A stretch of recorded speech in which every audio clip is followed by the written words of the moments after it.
Les machines présentes dans votre entreprise doivent être entretenues. Au fur et à mesure de leur utilisation, elles s'usent et se détériorent. Elles peuvent donc devenir dangereuses, surtout en cas de défaillance des fonctions de sécurité. Nous allons voir en 3 étapes comment organiser leur entretien.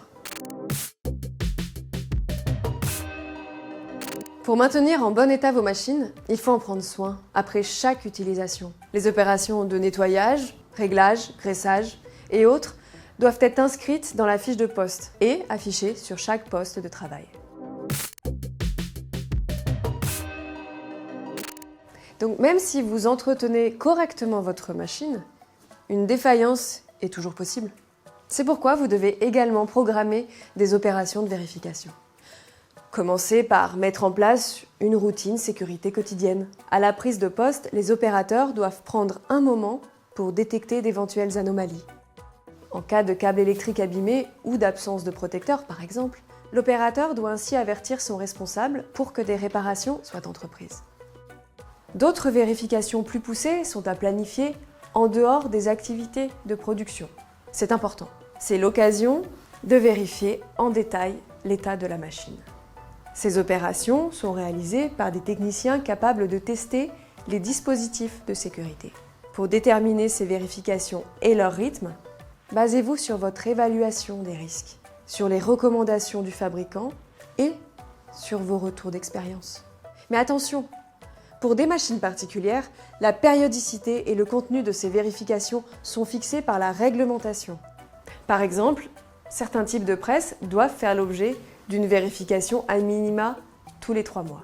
Donc pour savoir si vos machines sont soumises à des vérifications réglementaires, consultez la brochure INRS.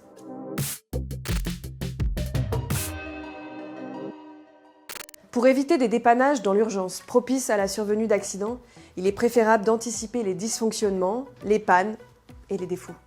Pensez donc à programmer les actions de maintenance.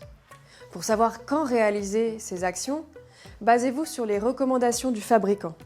Il faut prendre en compte la durée de vie des composants, l'historique des pannes et la surveillance de certains paramètres, comme le niveau d'usure d'une pièce. Par exemple, remplacer des garnitures de frein d'un engin avant qu'elles ne soient trop usées. Je résume. L'entretien réussi d'une machine nécessite d'entretenir au quotidien les machines, de planifier les opérations de vérification et enfin d'organiser la maintenance préventive. En complément de ces actions, il est essentiel de collecter les retours des opérateurs. Leur expérience est un atout sur lequel vous devez vous appuyer. Pour cela, mettez à leur disposition un registre d'anomalies à compléter s'ils détectent des problèmes. Anticiper les pannes, c'est souvent éviter les accidents. Attention, les accidents graves avec les machines se produisent souvent lors des opérations de maintenance. La maintenance doit être préparée pour être réalisée en sécurité, même en cas d'urgence. Quand c'est possible, l'intervention doit se faire sur la machine à l'arrêt et consignée. Si ce n'est pas possible, pour limiter les accidents, privilégiez d'autres modes de fonctionnement comme une marche à vitesse réduite. J'espère que cette vidéo vous a été utile. Si vous souhaitez en savoir plus sur la prévention du risque machine, consultez notre site internet dédié sécurité-machine.fr. Vous y trouverez d'autres vidéos et de la documentation pour passer à l'action. Merci à vous et à bientôt!